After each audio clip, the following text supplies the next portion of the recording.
Let's bring in former Assistant FBI Director Chris Swecker. Chris, I want to get your take on the specific charges: conspiracy to defraud the United States, conspiracy to obstruct official proceedings, obstruction of official proceedings, and conspiracy against rights. To most Americans, that just sounds like legal mumbo jumbo. So what exactly do those four charges mean? Well, yeah, first of all, let me just say this. This is an extraordinary indictment. When I read it, I thought I was reading a New York Times op-ed or a political manifesto. Where's the beef? There is nothing in there that goes beyond opinion, talking, expressing things. And I'm not defending President Trump, because I think he did a lot of things that were ill-advised and unwise, probably against his lawyer's advice. But these charges are conspiracy charges. That means there are other people involved, and I think there's 6 or 7 lawyers that are named as unnamed, or not named, but they are unnamed co-conspirators. And it is alleging basically that Trump provided some sort of disinformation campaign, that he knew that the election was not stolen, that there was not enough fraud to have stolen the election, and yet he went forward with all of these actions and tried to get the election overturned in a lot of different ways. But those charges are extraordinary. I don't think I've ever seen an indictment like this in my 40-plus years in this business. So, it'd be interesting to see. I know he's got a favorable. He does not have a favorable judge. He has an unfavorable judge.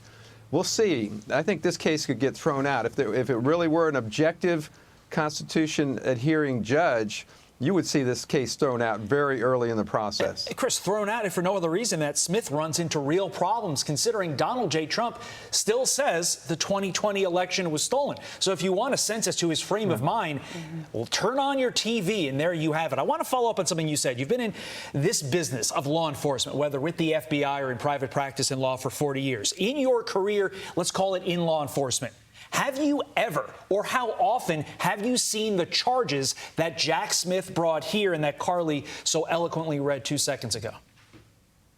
Yeah, I've seen conspiracy to defraud the government and obstruction of justice, but not in this context. Because people should read this indictment. It's a 45-page indictment, and it is so full of political opinion. It really looks like Democratic talking points. I really have never seen an indictment like this. I was reading it, and I was looking for substantive, factual information that amounted to an actual crime. And I think one of the telling parts of this is you're charging conspiracy. You're really talking about conspiracy is an agreement to commit an illegal act. It's not the actual commission of the act. It's the agreement that gets punished. So what they're going after here is, in essence, is talking about doing this or that, but not actually committing the act. And I think it's problematic from a lot of different standpoints. I say good luck with a jury of 12 getting a unanimous verdict on this one. Kevin McCarthy just posted a tweet saying, "We've recently learned Hunter received money from China, contradicting President Trump's claims. President Biden spoke with Hunter's business associates over 20 times. Biden's DOJ tried to secretly give Hunter broad immunity and admit the sweetheart deal was unprecedented. And just yesterday, a new poll showed President Trump is without a doubt Biden's leading political opponent. Everyone in America could see what was going to come next. DOJ's attempt to distract from the news and attack the front runner for the Republican nomination, President Trump." There is a lot that goes into an announcing an indictment on this level, though. So realistically, do you think that there is a cause and effect here where there's a lot of bad news that affected the Biden family, so let's roll out this new indictment to distract from it? It's hard not to conclude that when you see that, there are 3 occasions where things with Hunter Biden have flared up. In this case, the Devin Archer testimony. And on each occasion, the next day, a new indictment is unveiled, or a superseding indictment is unveiled. I mean, it's hard not to come to the conclusion that Jack Smith is nothing but a political operative here.